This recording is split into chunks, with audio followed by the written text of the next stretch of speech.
Quando criança, imaginávamos como seria o futuro, quais tecnologias poderíamos usufruir, até onde os computadores iriam chegar. Hoje, olhando em nossa volta, percebemos como foi rápida essa evolução. Todos os anos, dezenas de novos celulares são lançados no mercado, novos jogos e placas gráficas mais potentes. São tantas coisas que chega a ser quase impossível ficar por dentro de tudo. Mas você já parou para pensar sobre o que acontece com todos os eletrônicos velhos que não usamos mais? O celular, o computador, qualquer equipamento que leve você para esse mundo virtual, fica velho um dia e vira lixo. E o destino desses resíduos virou um desafio planetário. Segundo dados do Banco Mundial, o volume dele aumenta 3 vezes mais rápido do que o do lixo comum. No Brasil, geramos mais de 1,5 milhão de toneladas de lixo eletrônico por ano. E hoje, só 3% desse total é descartado corretamente. É muito pouco. O grande problema é que nós, consumidores, não sabemos como fazer o descarte correto. E é aí que entra o movimento Green.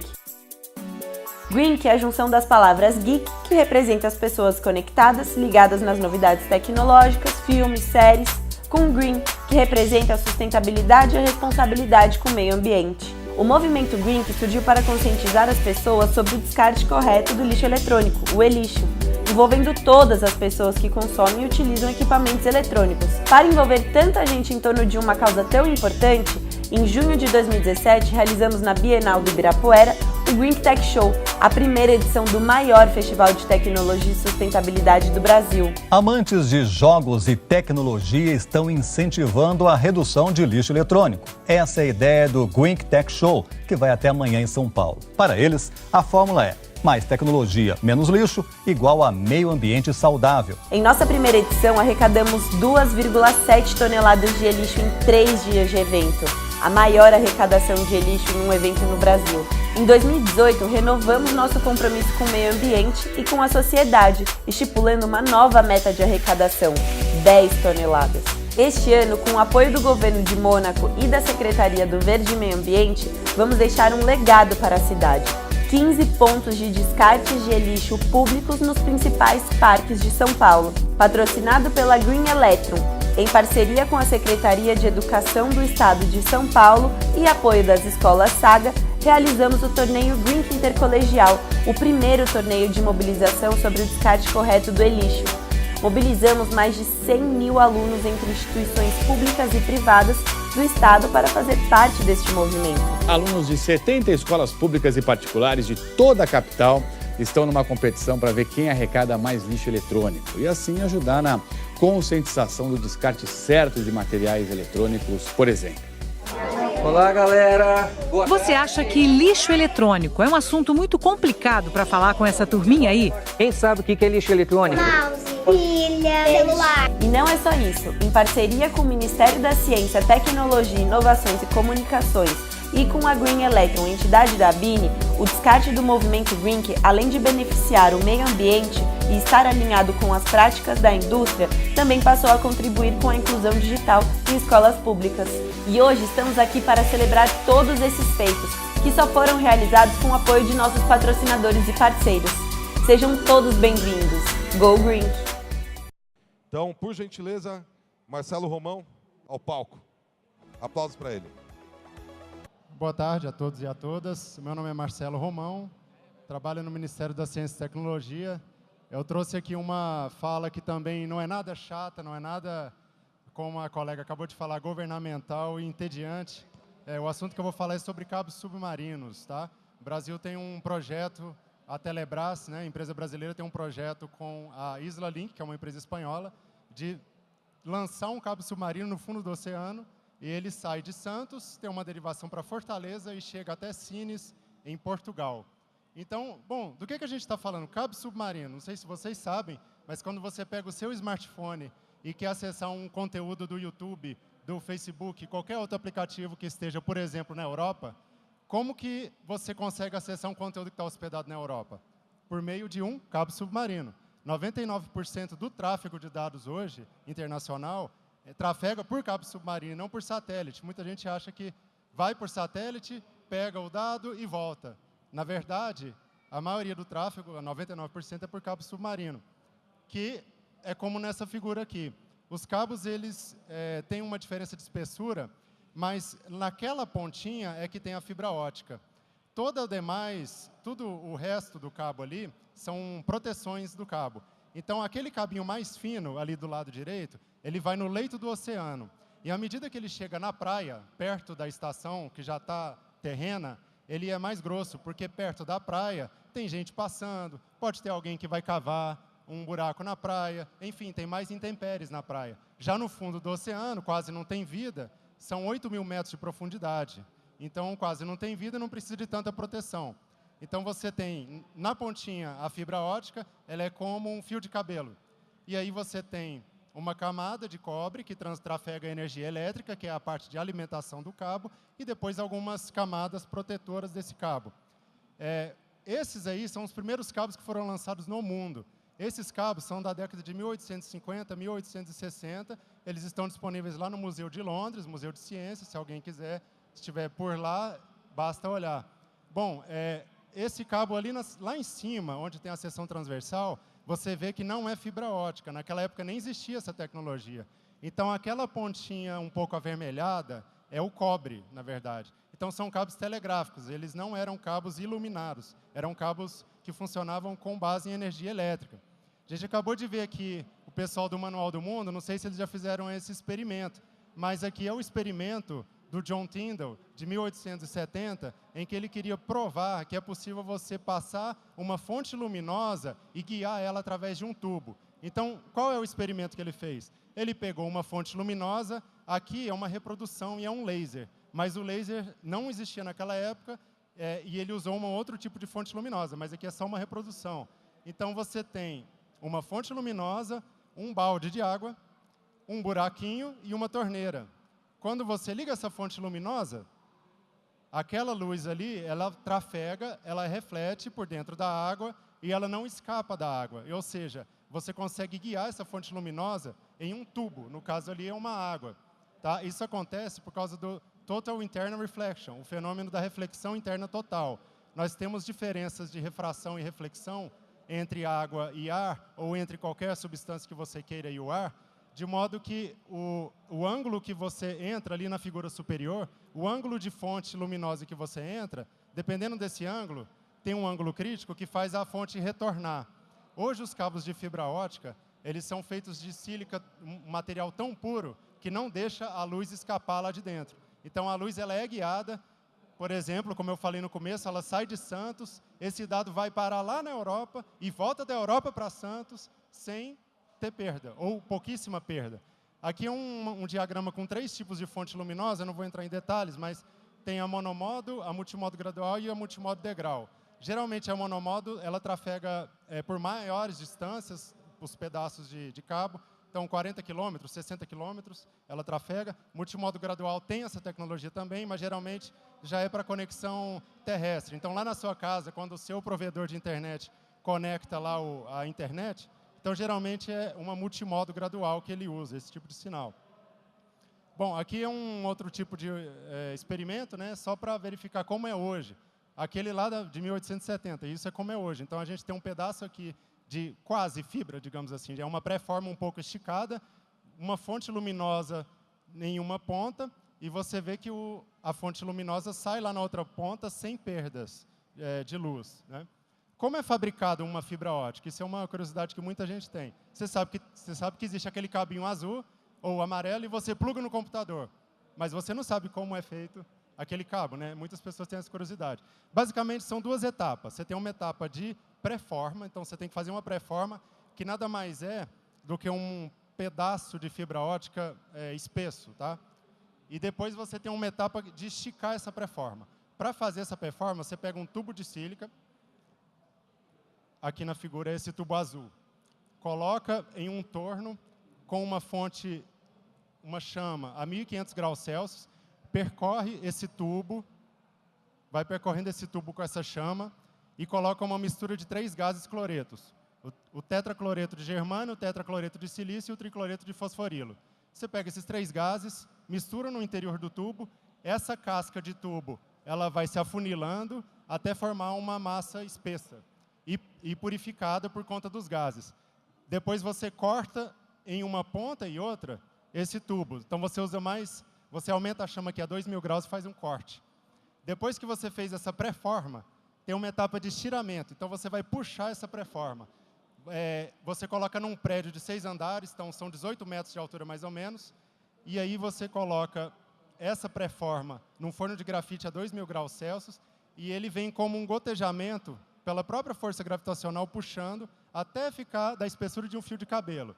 Existe uma etapa de medição, umas etapas de resfriamento dessa fibra que acabou de ser feita, e depois que essa fibra está no formato correto, na densidade, enfim, com todas as suas propriedades já corretas, começa a etapa de revestimento dessa fibra, que nós vimos lá no primeiro slide, aqueles revestimentos em torno da fibra.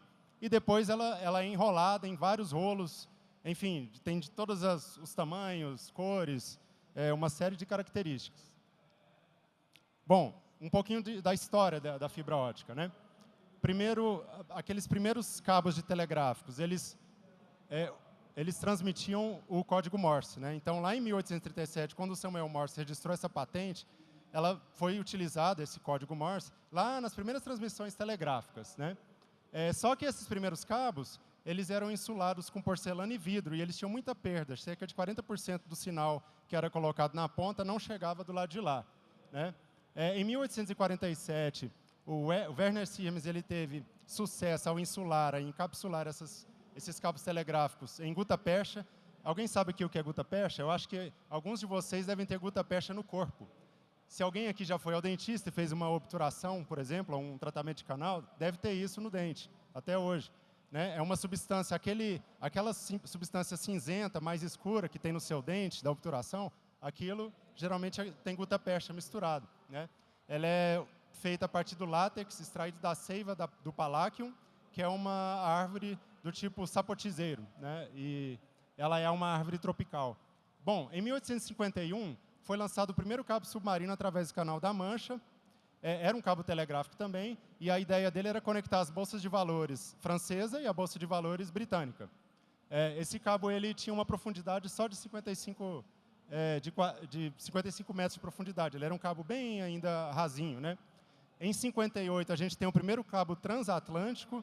Então, ele saiu da Grã-Bretanha, ali na região da Irlanda, e ele foi até Newfoundland, no Canadá, né? É um cabo já de 4.600 quilômetros de extensão, então é um cabo muito mais longo, que passou no leito do oceano, né, a 8.000 metros de profundidade. E esse cabo, ele conseguiu ser lançado com sucesso após 3 tentativas fracassadas. Bom, nesse cabo aí foi feita a primeira transmissão telegráfica do mundo, né? Ela ficou famosa como 90 Words First Transmission, né? As primeiras 98 palavras transmitidas de um ponto lá na Irlanda até o Canadá. Foi entre a Rainha Vitória, né, lá da Grã-Bretanha, e o presidente Buchanan, no Canadá. Demorou 16 horas para chegar o que foi transmitido de um lado na ponta até o lado de lá. Mas já é um ganho. Ou seja, para a Rainha Vitória, antes desse cabo, se comunicar com o presidente Buchanan, o que ela faria? Pegaria uma carta, escrita em papel, entrega para o barqueiro, ô barqueiro, atravessa o oceano, vai lá na tua jornada e entrega lá para o outro rei, fala que a guerra acabou, que a guerra venceu, perdeu, se está bem, se precisa de reforço, tudo mais. Então, assim, demorava 3 semanas, 4 semanas, aqui já diminuiu para 16 horas, já foi um ganho. Bom, de lá para cá, né, muitos cabos foram lançados. No Brasil, o primeiro foi em 1874, com Dom Pedro. E depois, de lá para cá, muitos cabos lançados. 2017, nós temos aí... Foi o dado mais recente que eu achei confiável, como acabaram de falar aqui no palco anterior. 428 cabos submarinos instalados no mundo e 1 milhão de quilômetros de cabos submarinos instalados no mundo. Bom, o mapa é esse aí, tá? O mapa hoje é essa emaranhado de cabos no mundo, né? Você vê ali a parte da América do Norte comunicando com a Europa, tem bastante. Ali na Ásia tem bastante. E aqui na costa brasileira também temos vários cabos, né? Hoje Fortaleza é o hub aqui da América do Sul, no Atlântico Sul, no Brasil. Então, 1 milhão de quilômetros de extensão. Esses cabos eles têm várias capacidades de transmissão, desde 1 gigabit até 160 terabits por segundo. 1 terabit equivale a 1000 gigabits, né? Então, e esse aí é o maior sistema de cabos submarinos do mundo, tá? Ele foi lançado em 1999, tem quase 40 mil quilômetros de extensão, custou $1,5 bilhão, mas por ser muito antigo já está bastante defasado. É um cabo que tem só 40 gigabits por segundo de capacidade, né?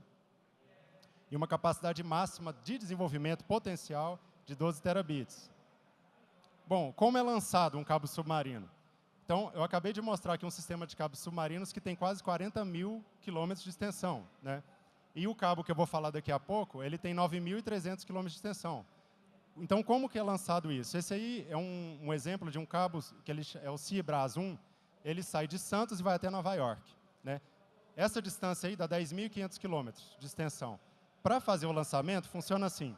Primeiro, um navio percorre de Nova York até Santos, e ele tem uma sonda, um sonar, que ele faz a medição da topologia do fundo do oceano. Feita essa medição da topologia do fundo do oceano, isso é colocado, tem vários softwares que rodam isso. Bom, feito isso, o planejador, né, a empresa, consegue planejar qual vai ser o trajeto dela, qual o trajeto que vai ser utilizado para chegar a 10.500 quilômetros de distância lá na outra ponta. Bom, geralmente é utilizado o leito, eu não sei se dá para ver a figura aqui, mas geralmente a gente evita picos. Então, porque na topografia do oceano tem várias montanhas também, né, vários picos. Então, evita-se esses picos, ou seja, se você coloca um cabo com tensão nas pontas, ele pode romper, ele pode quebrar, então, ou pode, no mínimo, perder sinal. Então, você evita isso, tenta colocar no leito. Uma outra coisa interessante, né, sobre essa tecnologia de lançamento de cabos. Quando o navio está percorrendo o percurso de uma ponta a outra, e tem várias intempéries, tem onda, tem movimento de maré, tem água fria com água quente, que são as termoclinas. Então, tem vários tipos de movimento.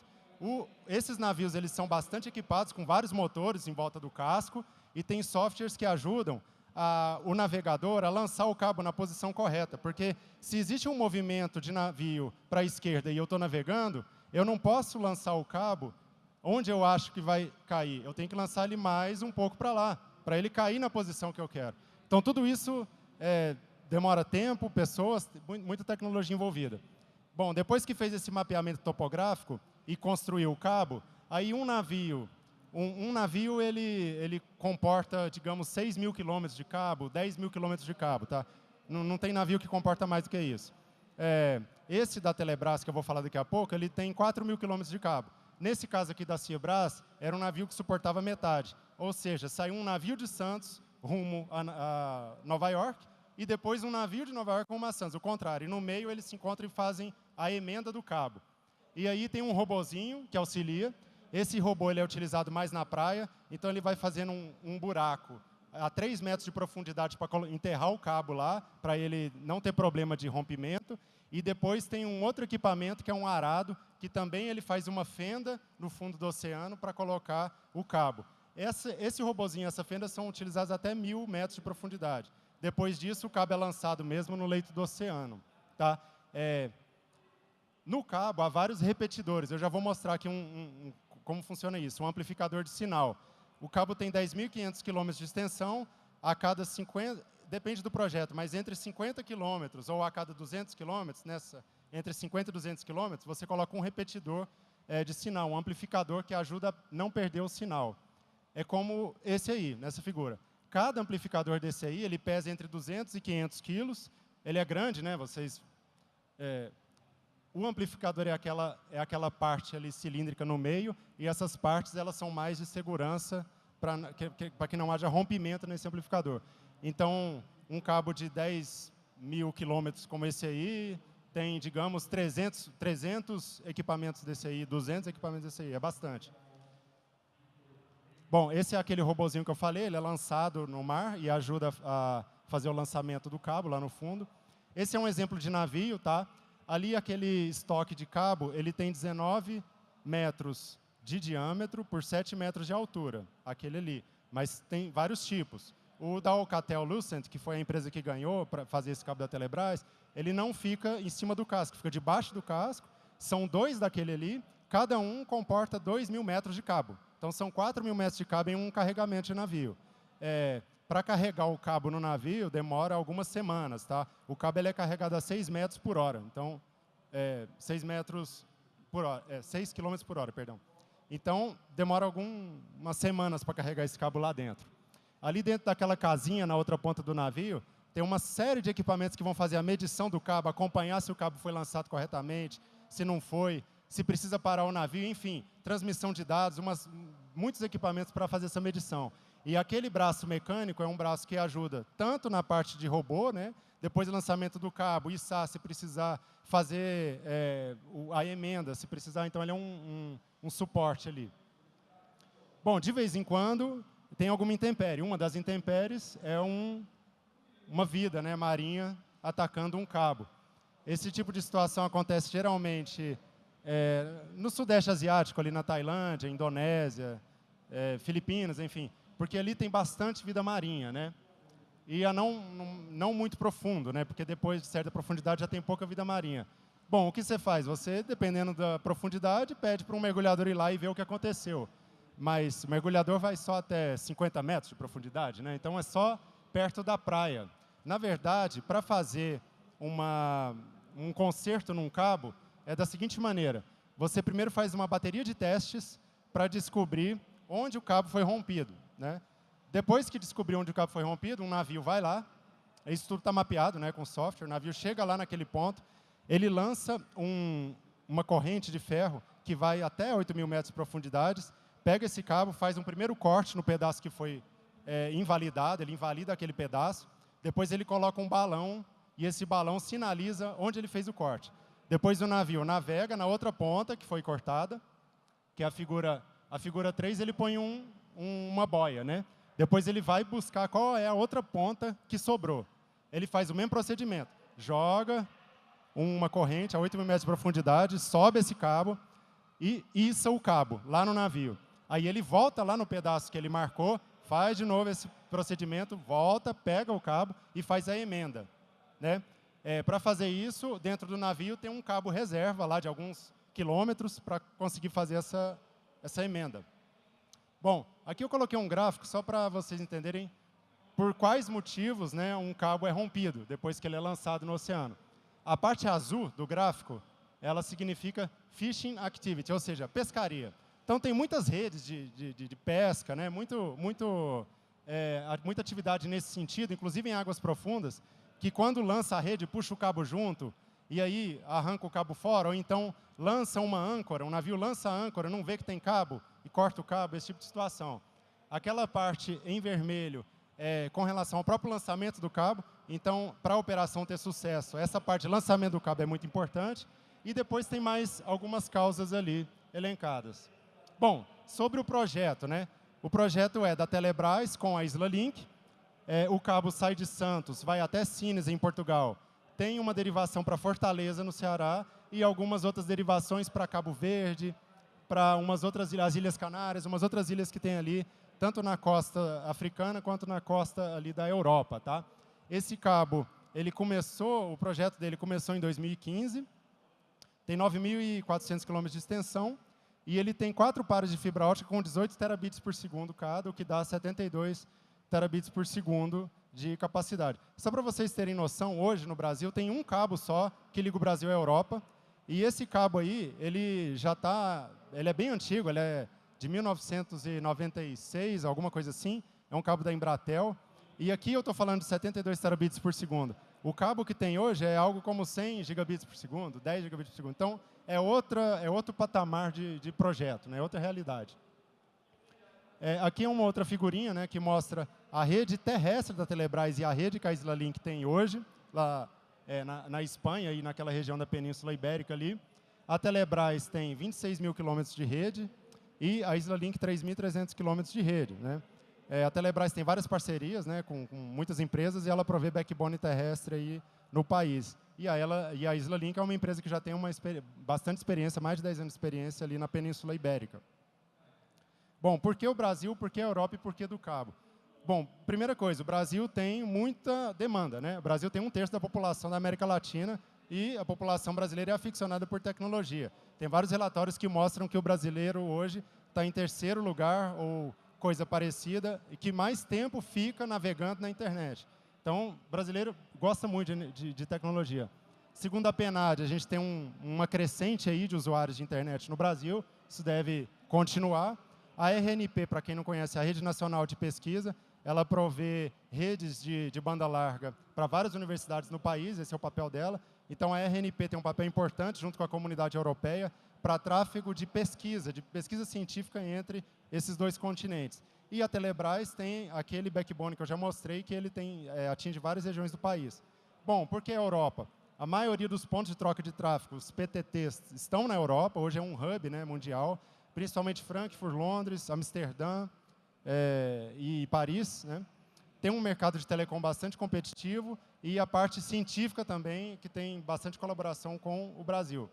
Então, o cabo ele vai servir para atender essa demanda, né, já prevendo esse aumento da capacidade de tráfego.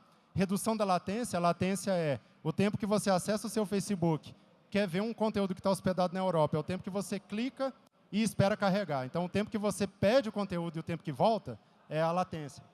Então, se você tem um cabo que conecta diretamente esses dois continentes, a tendência é reduzir a latência.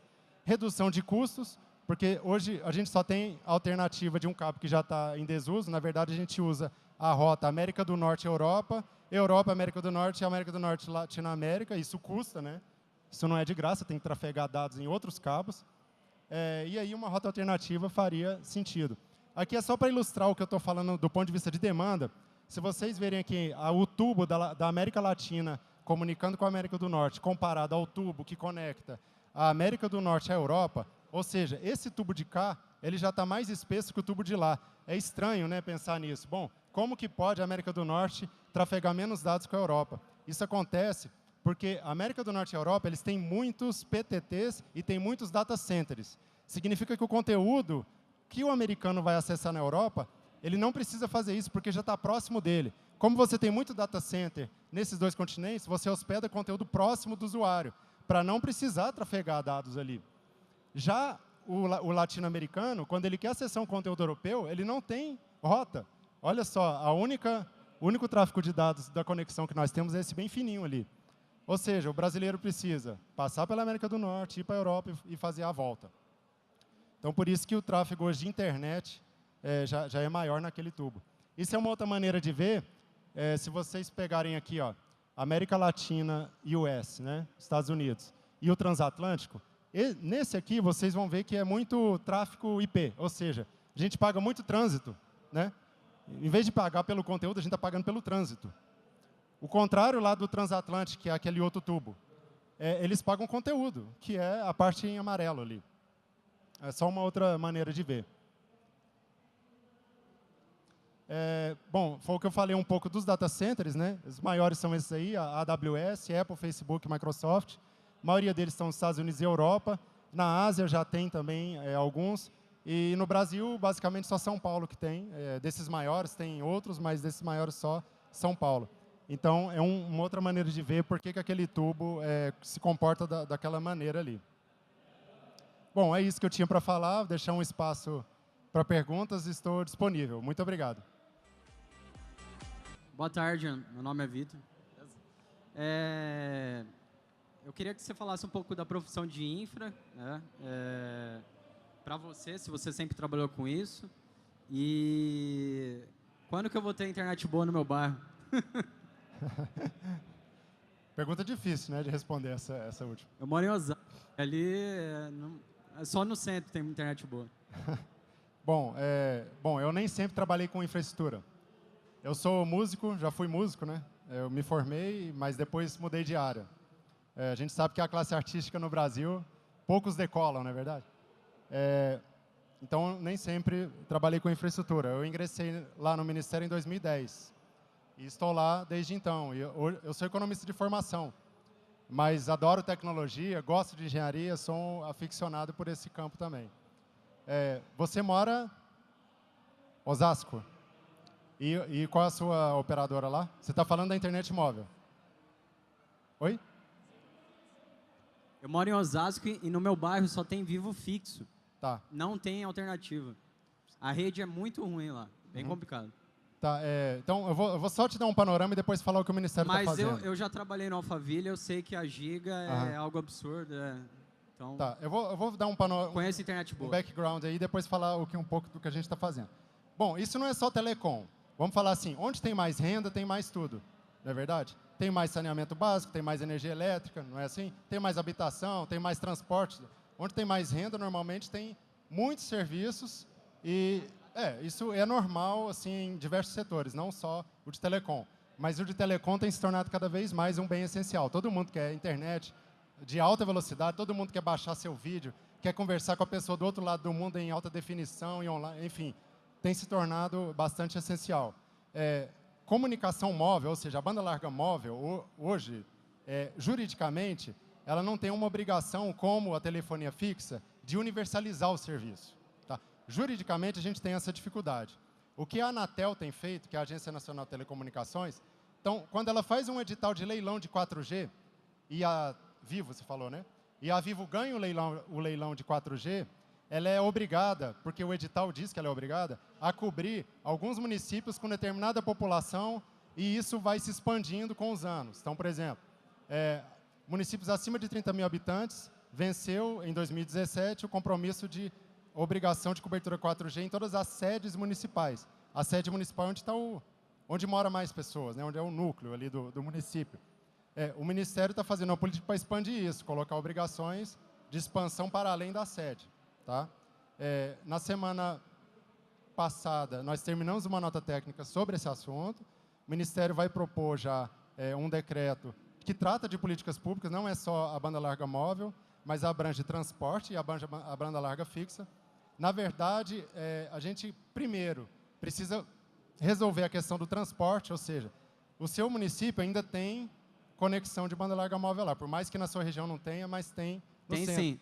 Tem município que nem tem nem chega a rede de transporte. Exatamente. Lá, e como que é um passo anterior, né? Está no nosso dia a dia. Tem vários, assim. É um passo anterior. Hoje, 62% dos municípios brasileiros têm uma rede de transporte de fibra ótica, chegando lá na sede. Então, ou seja, tem 38% dos municípios que ainda nem tem essa rede chegando lá. Então, assim, isso é uma prioridade. Então, quando fala em recurso público para banda larga, primeiro, rede de transporte, né? Vamos focar nisso. Bom, recurso é limitado. Assim como o recurso público é limitado, o recurso privado é limitado também, e há essas priorizações. Então, rede de transporte, segundo, expansão da banda larga, aí sim, ou seja, eu tenho já uma banda larga em alguns bairros do município, mas outros na borda não tem, então tem que expandir para esses da borda. E, em terceiro lugar, a banda larga fixa, que também é importante, né? Hoje tem relatórios que mostram que, bom, quando você chega em casa, você pega o celular e liga o Wi-Fi, né? Assim? Você não fica usando dados móveis em casa. Você vai lá... Aliás, qualquer lugar que tem Wi-Fi, você vai lá e conecta. Apesar de 2 megas de internet... Entre 50% e 60% do tráfego de dados no celular não é da rede móvel, é da rede Wi-Fi. Exato. Então, essas redes fixas ainda são muito importantes, embora elas vão perdendo aos poucos importância, porque as pessoas querem ter conexão na rua, né?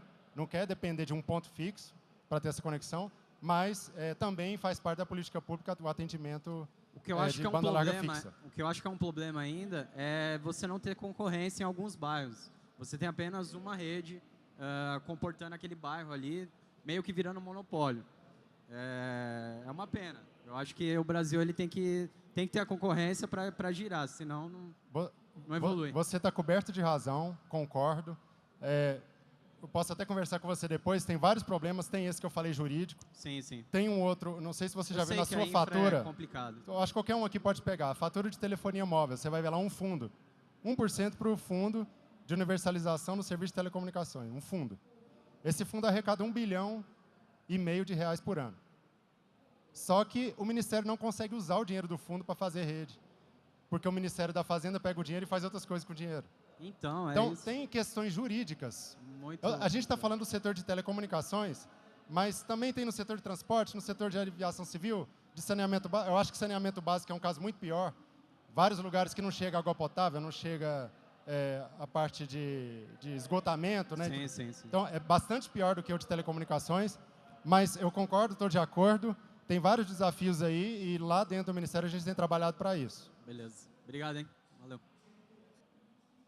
Boa tarde, me chamo Rodrigo. Sobre o cabo submarino que você comentou, quanto tempo que leva para lançar esse cabo, o projeto concluir? Para lançar o cabo no oceano. Isso, por exemplo, do Brasil até a Europa, que você comentou. Quanto tempo que durou esse projeto? Você vai ter que fazer... Isso é bom de conta? Não. Vai lembrar das aulas de física aí, você vai ter que fazer a conta para mim. Eu também não fiz essa conta, mas o navio ele navega menos de 10 km por hora. Mas, assim, então ele navega bem devagarzinho até chegar a 10 mil km depois.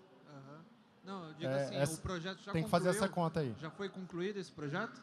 Oi? O projeto já foi concluído? Não foi concluído. A intenção é que no segundo semestre de 2019 o cabo esteja operacional. Ah, era essa a pergunta mesmo. Não, demora bastante, tá? Tem uma fase de planejamento, o projeto custa 200 milhões de dólares, mais ou menos. Então, tem toda essa fase de planejamento, depois tem fase de acordos comerciais, depois tem que mapear onde que tem demanda, onde que não tem. Depois tem que fazer esse mapeamento de data centers, onde que vai chegar, onde é que não vai chegar, tudo mais. Depois tem que o funding, quem que vai pagar, com que frequência vai pagar. Depois tem toda uma etapa na parte, por exemplo, de fabricação, se vai conseguir fazer a entrega no prazo combinado, se não vai, se tem os insumos precisos, se o pessoal especializado. Só para te dar uma ideia de pessoas que necessitam num projeto desse. Tem um outro projeto que chama Amazônia Conectada, não sei se vocês já ouviram falar, que é um projeto que vai lançar um cabo subfluvial no leito do Rio Amazonas. Hoje já tem lá uns 400 quilômetros de cabo lançado, que é um trecho de Coari até Fé, lá no leito do rio. Bom, só para lançar o cabo, foram 60 pessoas. Né? Então, você tem um barquinho que vai lá na frente para avisar se vem tora de madeira, se tem algum bicho passando embaixo, se tem alguma... Depois você tem um barcão lá atrás. O barcão lá atrás tem 6 mergulhadores para acompanhar o lançamento do cabo. Aí você tem vários engenheiros que vão fazer medições nesses cabos para ver se estão corretos ou não. Você tem o pessoal da navegação, o staff do barco, né? O piloto lá do barco, tá ligado. O pessoal que vai dar suporte lá em cada pedaço do barco, o pessoal que dá manutenção nos motores do barco. Então, são 60 pessoas só para fazer um lançamento desse aí, no leito de um rio. Imagina em alto mar, no oceano, 10 mil quilômetros de cabo. Então, isso só na parte de lançamento, fora planejamento, produção do cabo. Tudo. Então, esses projetos, eles demoram anos. Se você quer lançar um cabo hoje, 5 anos depois é que você vai lançar mesmo. Eu fui avisado aqui que o tempo acabou, mas muito obrigado. Eu estou disponível por e-mail, porque eu tenho que pegar um voo agora e já tenho que deixar o evento. Muito obrigado.